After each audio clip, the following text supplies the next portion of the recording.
My name is Christian Ashley, a seminary student and servant of God, and you are listening to the Let Nothing Move You podcast, a proud Anazal Ministries podcast.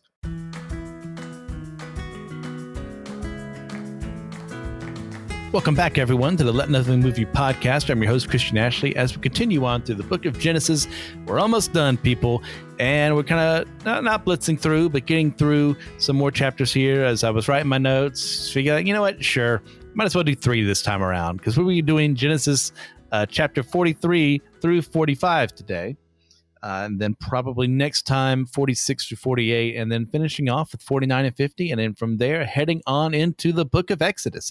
I'm really excited. I've thoroughly enjoyed our exploration of the book of Genesis, seeing how God has moved through all that and still moves today from that central premise of, creating the world, bringing people here, starting a nation out of someone that no one else would have believed in, but God did. As we continue on through Joseph's journey right now, loving it every moment. So we're going to be in chapter 43, starting off verses 1 through 15.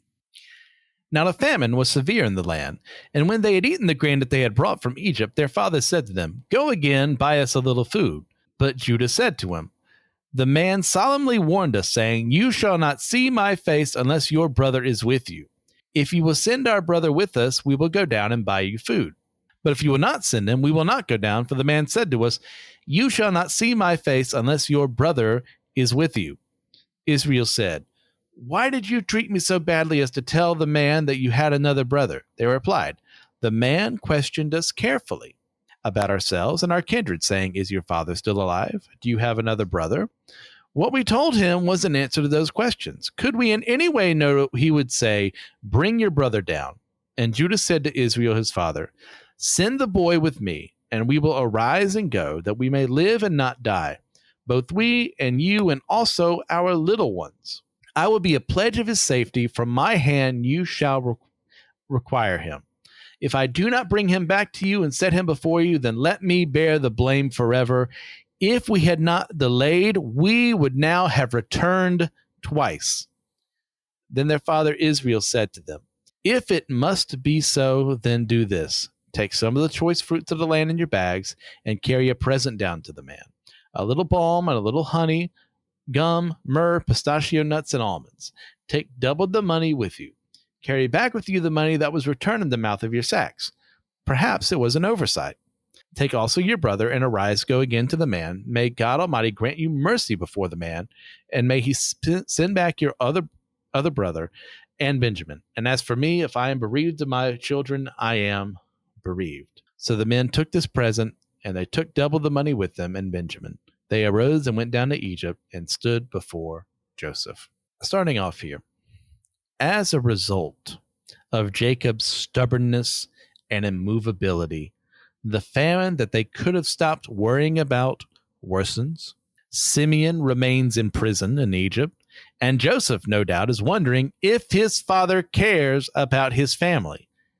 It doesn't take terribly long from an ancient perspective for someone to get to where Jacob had settled in Canaan to Egypt proper. And Judah brings up an excellent point. We could have been there and back multiple times. Yet, throughout this, Jacob still thinks he won't have to give up Benjamin for relief to be brought to them, ordering the brothers to go back to Egypt empty-handed. However, Judah steps forward to be the voice of reason and works to make Jacob realize his failures as a father. Judah, in the time that we've known him and we met him, has grown immensely. There's still plenty of room for growth, but the Judah of chapter 43 is no longer the Judah of chapter 37 and 38, the one who's sold Joseph into slavery and the one who did the reprehensible things he did to his daughter-in-law.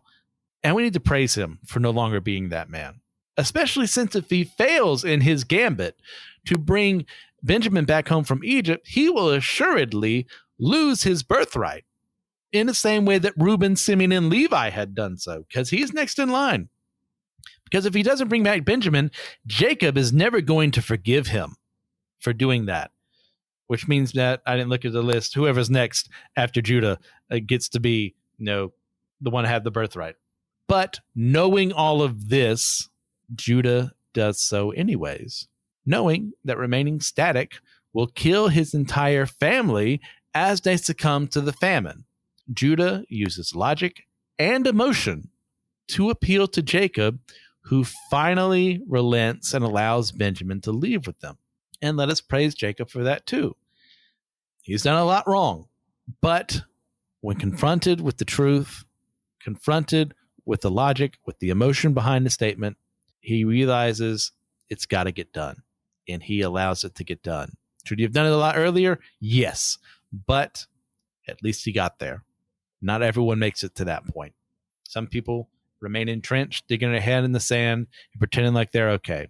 Jacob was digging his head in the sand, but he got out of the sand, thanks to Judah. Now, Jacob's strategies here of offering double money is an extremely wise move, and something that he learned from his reunion with Esau. If you recall, when he was meeting up with him, he sent back in front of him a ton of supplies, a ton of riches to help placate his brother, not knowing if that would maybe make things better, not knowing that Esau had gone through a lot of character development on his own right in the 20 years since they'd seen each other. Jacob doesn't know this man from Egypt. Well, not that he's aware of. So this is a perfectly rational thing to do. And not knowing who this man is, he decides to butter him up with extra wealth to ensure his son's safe return. This is an extremely shrewd decision, and one that we can learn from. Jacob doesn't know Joseph is the leader and a righteous man who would reject the extra money, but he does know unrighteous people, and most unrighteous people would take the money. Is that probably the most ethical thing in the world to do? Maybe not, but it's the shrewdest thing to do. And that's something we need to consider in situations where we can get people to do the right thing, and that's what we have at our disposal. I'm not saying bribery needs to be your way to go, but I'm saying think about it. Consider what can get the gears turning. And we'll move on from there to verses 16 through 33. When Joseph saw Benjamin with them, he said to the steward of his house, "Bring the men into the house and slaughter an animal and make ready, for the men are to dine with me at noon." The man did as Joseph told him and brought the men to Joseph's house. And the men were afraid because they were brought to Joseph's house. And they said, "It is because of the money which we replaced in our sacks the first time that we are brought in, so that he may assault us and fall upon us to make us servants and seize our donkeys." So they went up to the steward of Joseph's house and spoke with him at the door of the house and said, "O my lord, we came down the first time to buy food. And when we came to the lodging place, we opened our sacks, and there was each man's money in the mouth of his sack, our money in full weight. So we have brought it again with us, and we have brought other money down with us to buy food. We do not know who put our money in our sacks." He replied, "Peace to you. Do not be afraid. Your God and the God of your father has put treasure in your sacks for you. I received your money." Then he brought Simeon out to them. And when the man had brought the men into Joseph's house and given them water, and they had washed their feet, and when he had given their donkeys fodder, they prepared the present for Joseph's coming at noon, for they heard that they should eat bread there. When Joseph came home, they brought into the house to him the present that they had with them, and bowed down to him to the ground. And he inquired about their welfare and said, "Is your father well, the old man of whom you spoke? Is he still alive?" They said, "Your servant, our father, is well. He is still alive." And they bowed their heads and prostrated themselves. And he lifted up his eyes and saw his brother Benjamin, his mother's son, and said, "Is this your younger brother, the youngest brother, of whom you spoke to me? God be gracious to you, my son." Then Joseph hurried out, for his compassion grew warm for his brother, and he sought a place to weep. And he entered his chamber and wept there. Then he washed his face and came out. And controlling himself, he said, "Serve the food." They served him by himself, and them by themselves, and the Egyptians who ate with him by themselves, because the Egyptians could not eat with the Hebrews, for that is an abomination to the Egyptians. And they sat before him, the firstborn according to his birthright, and the youngest according to his youth. And the men looked at one another in amazement. Portions were taken to them from Joseph's table, but Benjamin's portion was 5 times as much as any of theirs. And they drank and were merry with him. Joseph continues his schemes effectively, using everything at his disposal to see if his brothers are truly changed and repentant. He lets them speak first to his steward, and they fully admit the fact that their money had been among their possessions after leaving Egypt, not knowing that he had planted it on them. The steward then explains to them that God has rewarded them with their money and that there's nothing to worry about. Joseph then has the steward go full Jedi a certain point of view on them by telling them that Joseph received their money. Now, this is true, but it makes them feel as if God has somehow duplicated the money rather than Joseph returning it to them. This is also true in a way because God directed Joseph's intentions to deliver the money back to them, but hides the fact that he himself never got paid, but they don't need to know that. This is not a lie. It's not him just messing with them for the sake of messing with them. This is to show them, ultimately, God's the one who gave them the money. Yeah, Joseph made the decision, but why would he do that? What sane man would do that? You just had a bunch of money. You were paid for what you were given. Why would you give that money back unless God had a purpose for it? And God did. So Joseph then offers immense hospitality to a group of people who seemingly have no relation to him and are foreigners as well. By doing so, he is proving his righteousness and that he is better than his brothers, who offered no such hospitality to him when he was journeying to meet them before they sold him into slavery. It would be so easy, once again, to just cut them out of his life and say, they hurt me. I want nothing more to do with them. And in fact, give them less than what they asked for. We'll take the money. He can do that. He's in charge. They're foreigners. Like, they probably even would have seen it as like something that he could have done and abused his authority, not knowing who he is. But he doesn't take advantage of the situation. He gives them more than they ask for and takes care of them better than they took care of him. And I think I said 33 earlier. It was actually 34, verse 34. So my bad on that. Joseph then also uses this opportunity to learn about his father's welfare. And no doubt there may have been doubt in his heart that Jacob, given how long it had taken for them to come back, wasn't really worried about Joseph anymore. Even though he didn't know Joseph was there, he wasn't worried about his brothers. What does it say about Jacob? That it took forever for him to come and take one of his sons back. One of his older sons at that. But their favorable report helps ease Joseph's heart, alongside meeting Benjamin and seeing that they have not harmed him as they did Joseph. Benjamin being alive, being well cared for, being protected by the brothers, shows Joseph a lot about how much these men have changed. Because guess who's been daddy's special little boy since day one outside of Joseph? It's been Benjamin. Guess who's the one showered with gifts and affection and doesn't have to work as hard as his brothers? Benjamin. So the same insecurities and evils and anguish in their heart that caused them to attack Joseph and sell him into slavery should still exist with Benjamin around. But their reactions are far different than the men of about 20 years ago.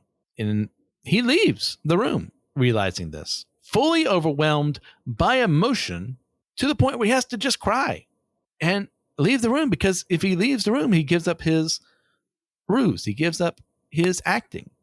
And this isn't out of some faux macho reasoning of, never showing weakness in front of other men or something like that.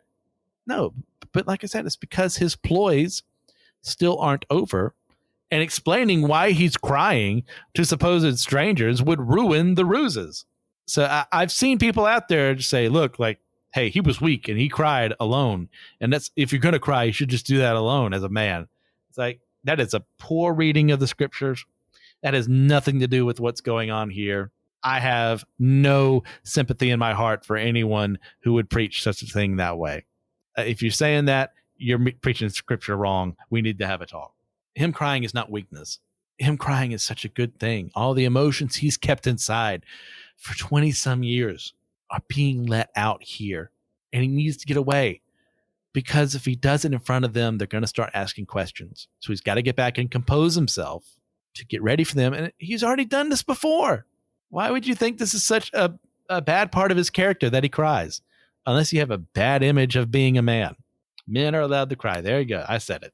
Cry well, cry often for the right reasons. This was a good reason. So after composing himself, Joseph returns and eats apart from the brothers, not only because as an official of Egypt, he's above them, but also not to get rid of the ruse just yet. But he sits himself apart from the Egyptians because there is, despite everything that he has done for them, they still have racial prejudices against him for being a Hebrew, for not being Egyptian. They probably saw him as some weird Canaanite, even though that's not the case. Now, this was based on a false ideology that came from the Egyptian mythology that proclaimed that they were created by the gods above the other inferior races. And this systemic racism would define their relationship with the Jews for hundreds of years to come, even with the ones they liked. You may have met that person who is a terrible, horrible, evil, awful racist, but they have someone of the same people group as a friend. Oh, they're just one of the good ones, is what they'll say. That has no place in the gospel. That has no place in how we treat people around us, how we conduct ourselves around them. There's no such thing as one of the good ones. That is an image bearer. That is a child of God, regardless of what race they are. To have this reaction makes us no better than the Egyptians, who thought they were so much better, which, by the way, I don't really see a lot of people practicing the Egyptian religion these days. Wonder why? Maybe because it's false, and its time came. And a time for the other religions that teach such false things, and a time for people who proclaim Christianity but know nothing of Jesus and proclaim evil, sinful things like dividing the races, like saying that one race is superior of another. They're going to die off. They're not going to outlast God, who made everyone and loves them as his children. And with that, we'll go to Genesis 44, verses 1 through 17. Then he commanded the steward of his house, fill the men's sack with food, as much as they could carry, and put each man's money in the mouth of his sack, and put my cup in the silver cup in the mouth of the sack of the youngest with his money for the grain. And he did as Joseph told him. As soon as the morning was light, the men were sent away with their donkeys. They had gone only a short distance from the city. Now Joseph said to his servant, up, follow after the men, and when you overtake them, say to them, why have you repaid evil for good? Is it not from this that my Lord drinks, and by this that he practices divination? You have done evil in doing this. When he overtook them, he spoke to them these words. They said to him, why does my Lord speak such words as these? Far be it from your servants to do such a thing. Behold, the money that we found in the mouths of our sacks we brought back to you from the land of Canaan. How then could we steal silver or gold from your Lord's house? Whichever of your servants is found with it shall die, and we will also be my Lord's servants. He said, let it be as you say. He who is found with it shall be my servant, and the rest of you shall be innocent. Then each man quickly lowered his sack to the ground, and each man opened his sack. And he searched, beginning with the eldest and ending with the youngest. And the cup was found in Benjamin's sack. Then they tore their clothes, and every man loaded his donkey, and they returned to the city. When Judah and his brothers came to Joseph's house, he was still there. They fell before him to the ground. Joseph said to them, what deed is this that you have done? Do you not know that a man like me can indeed practice divination? And Judah said, what shall we say to my Lord? What shall we speak? Or how can we clear ourselves? God has found out the guilt of your servants. Behold, we are my Lord's servants, both we and he also in whose hand the cup has been found. But he said, far be it from me that I should do so. Only the man in whose hand the cup was found shall be my servant. But as for you, go up in peace to your father. Joseph's next plan relies on more changes of heart than the previous ones. Sure, maybe they'd made their peace on their sin, and they might have asked for forgiveness or something like that, but this is going to show the brothers for who they really are. If they gave themselves up for Benjamin's sake, then they would have done the same for Joseph at this point in time after God had worked on them in years since they had seen each other. This is an excellent strategy and one that shows who they really are now. And the fact that they tore their clothes, even though it was an ancient practice to show just how much misery, woe, and anguish that someone felt, since clothes were not easily replaceable, and it showed people's nakedness to the world, that meant that they were legitimately feeling these feelings. In light of all that, that tells us a lot. The fact that they tore their clothes shows how much they felt this. There would always be people out there who did it for appearance's sake, but the fact that all of them did it and were showing true emotions showed their changed hearts. Now, real quick tidbit here. Joseph mentions divination several times here. Divining the future, figuring things out. On its own, people in the Bible divine the future in multiple ways. Some of them even good. Joseph's dreams were a perfect way of divination. Interpreting dreams. perfect way of divination. Then there are other people who would use mystical means to try and learn the future. We'll find later on, we have prophets like Balaam who will use mystical means to learn about the future and pronounce curses on people. And God will oppose people like him because they're trying to make the future molded into their image and misleading people, and they're not following him to get it. Now, Joseph's divination, does he actually need the cup to do this? There's a lot of debate. I settle on the side that he's using this as pretext for what he's about to tell them, in that, hey, I used this cup for divination. And hey, I knew through divination that you would do this evil. So that's why I sent my men after you. That's how I knew where the cup was.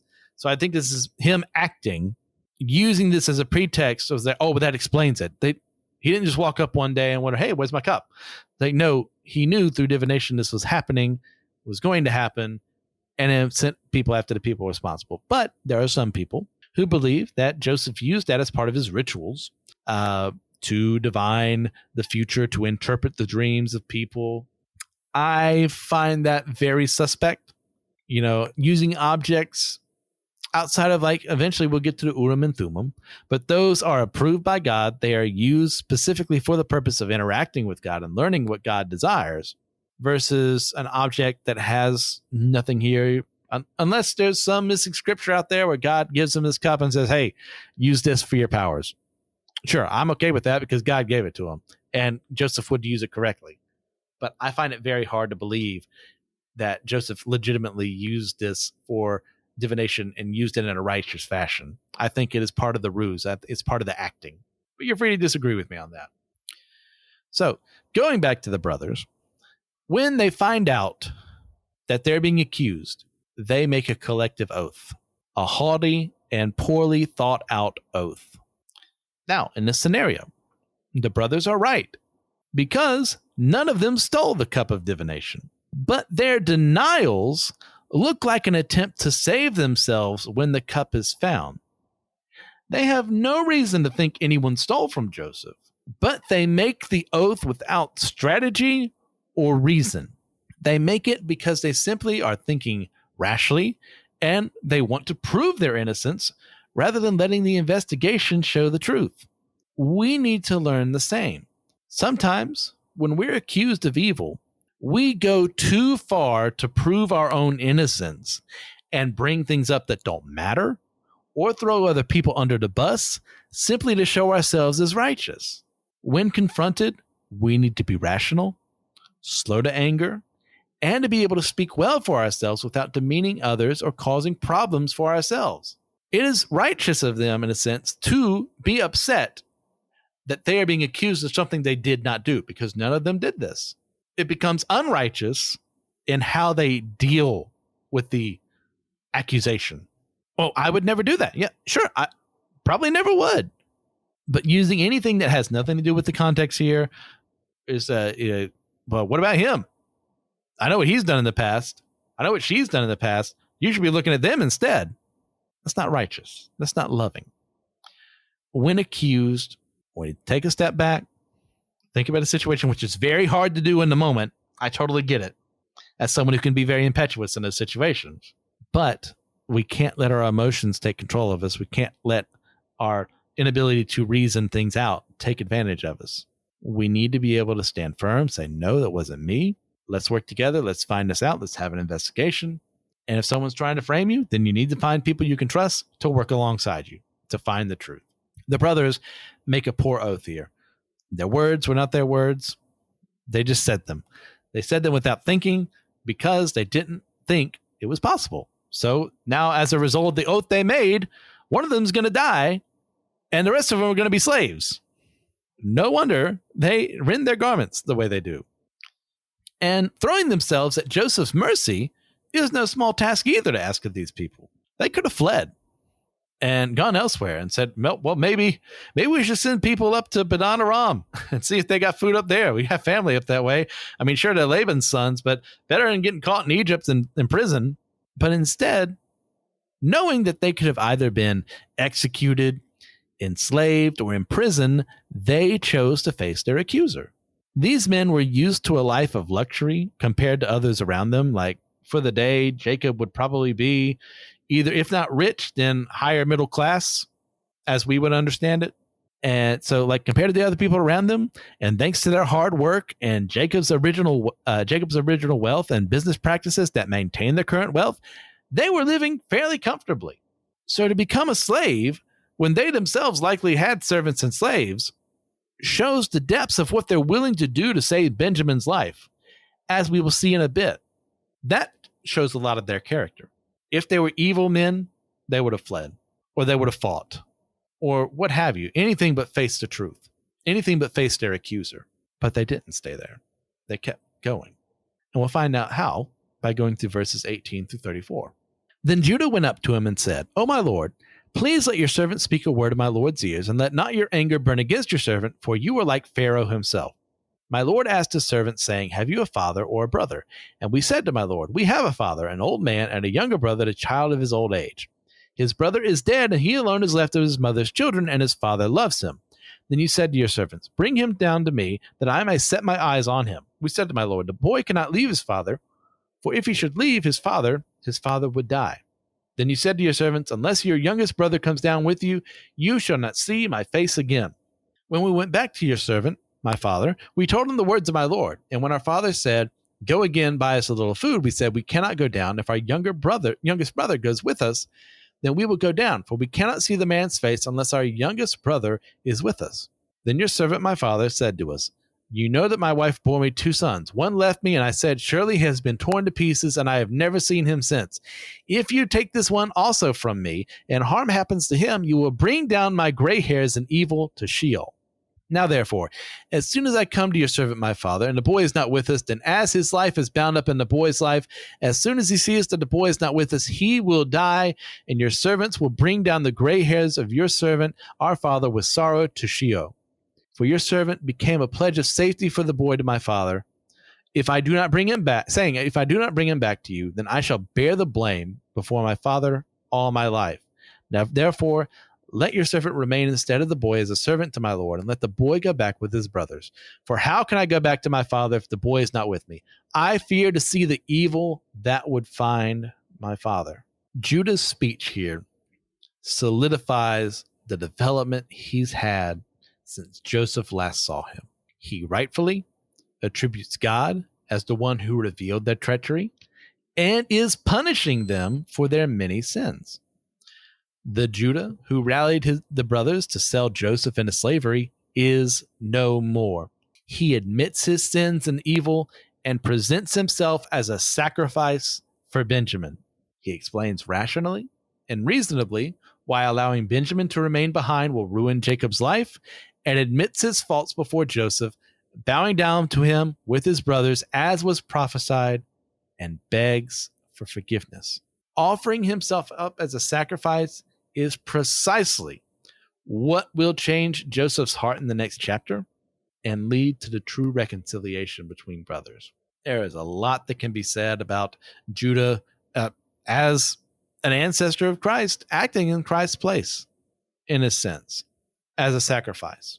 I don't get too much into it as much as I do for Joseph being a Christ-like figure, but I think there's something that needs to be said for someone who's going to be the progenitor of Jesus, in a sense, from the tribe of Judah, acting in a fashion that the Son of Man will, for the entire world, sacrificing himself.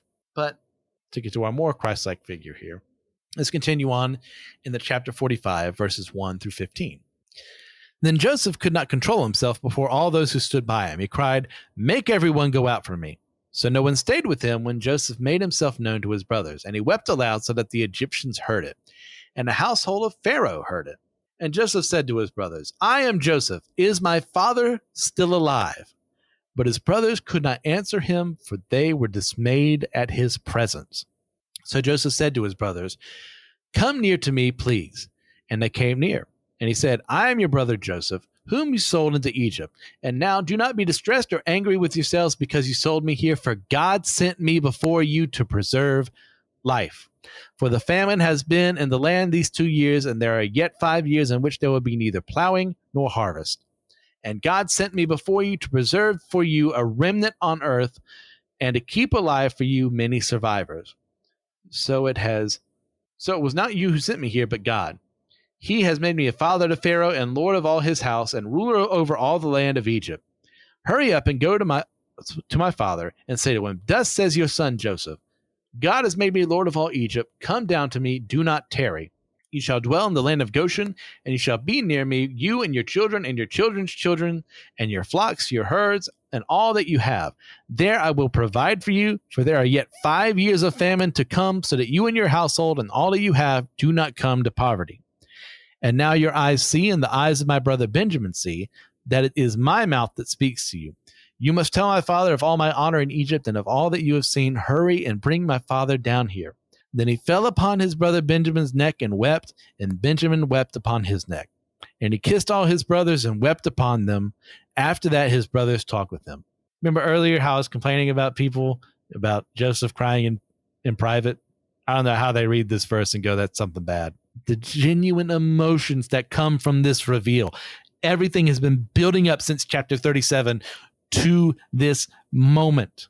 And it's so beautiful. The forgiveness that we see here, the love that we see, the expressions of sadness and joy that come out in tears from Joseph and his brothers. This is a beautiful moment. And to disparage that moment by saying this is wrong for men to do, man, I don't know what you're talking about. I cry over this. I cry over these real events that happened thousands of years ago at the culmination of a story that is so unbelievable without God's presence here. This story doesn't happen without him. And we'll get to that in a second. But first, we have to focus on Joseph. Here, Joseph acts again as a Christ-like figure. The guilt and sin of the sinner is presented before someone who can arbitrate and judge that individual. Like Jesus, Joseph has the power here to decide who lives, dies, gets forgiven, or who gets sentenced. Joseph chooses to forgive, just as Jesus chooses to forgive all who repent and never those who curse him to his face and deny him. Had the brothers not repented, they probably would have been put to death. And Joseph, like Jesus when he judges, would have been in the right to do so. But forgiveness wins the day, just like it will to all those who confess our sins before Jesus, bow down before him, and repent as we live the new life that he offers us freely. It seems like this for why people call Joseph a proto-Christ in some respects. He's not saving the world. He can't forgive them their sins as far as like the same way God can, but he can forgive their sins as a human can. He can show love and forgiveness in a way that a human can. He's not the man God. He's not capable of removing everyone's sins if they just turn and repent, but he's about as close as you can get right now.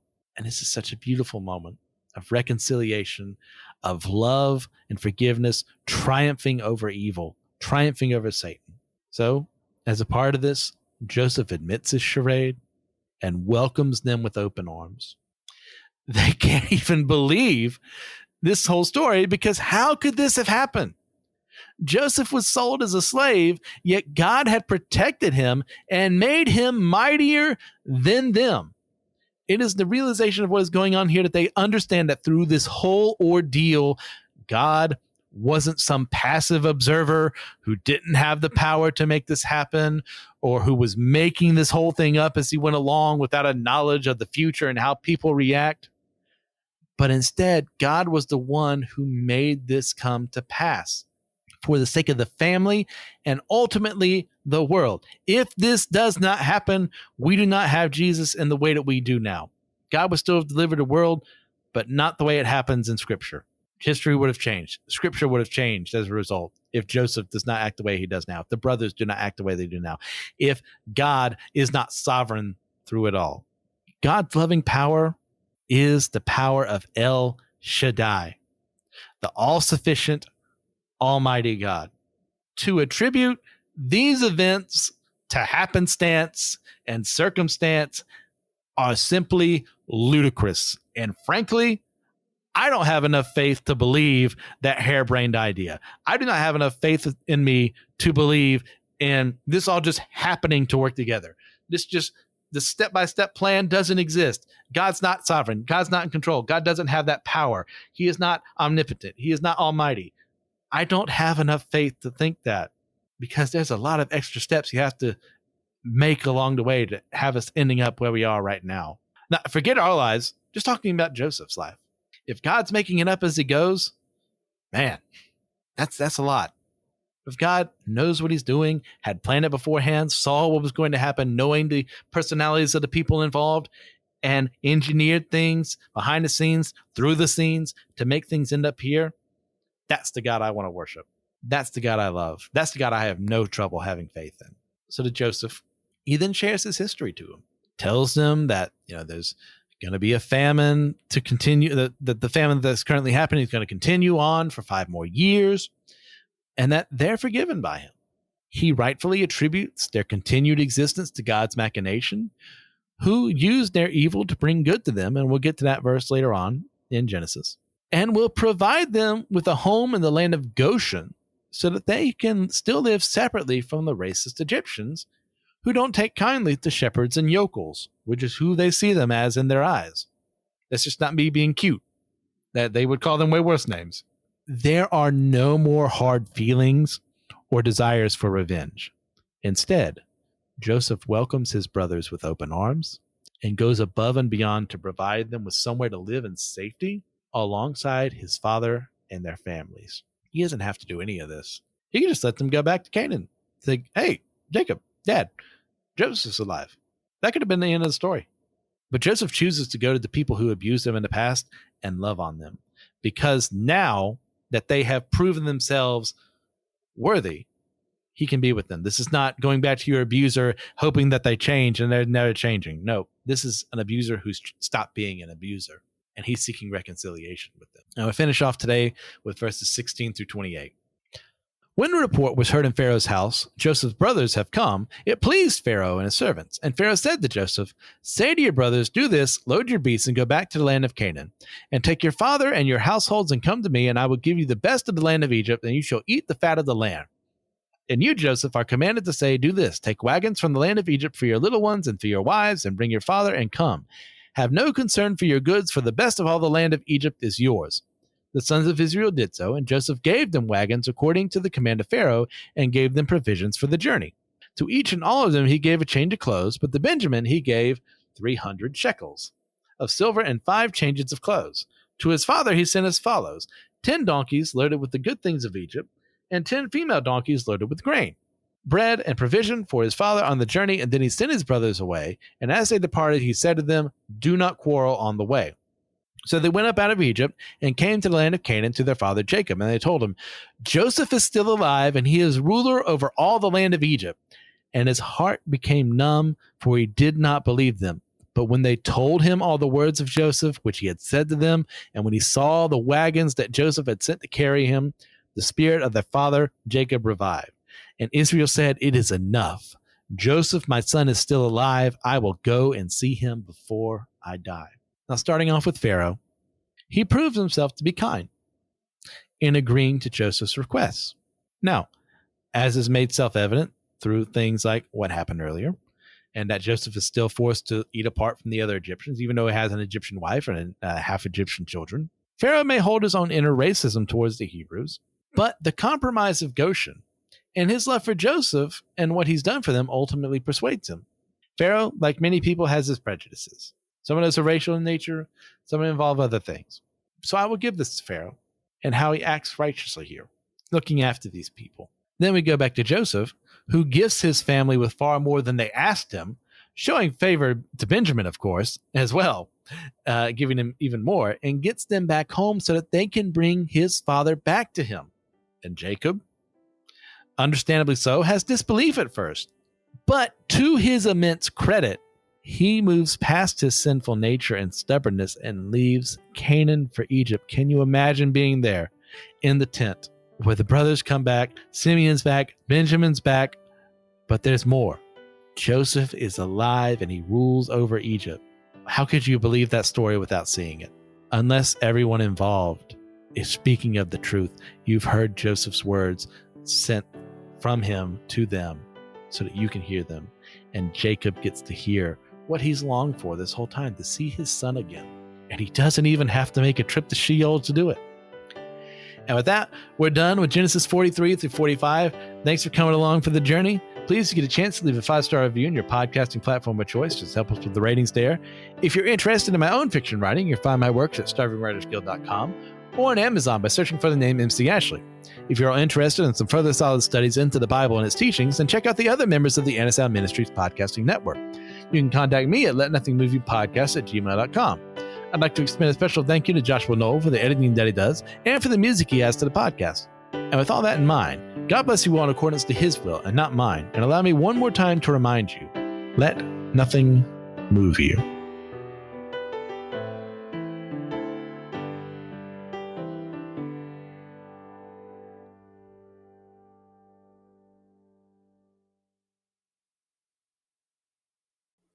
Hey guys, are you interested in podcasting but don't know where to go? Well, check out Zencaster.com and go ahead and make an account there and use special promo code Let Nothing Move You, all caps. That way you can get 30% off of your next deal to go ahead and set things up so you can figure out how to edit stuff using Zencaster.com to host your stuff, to get things done there. So check out Zencaster.com, use special promo code Let Nothing Move You. All right, see ya.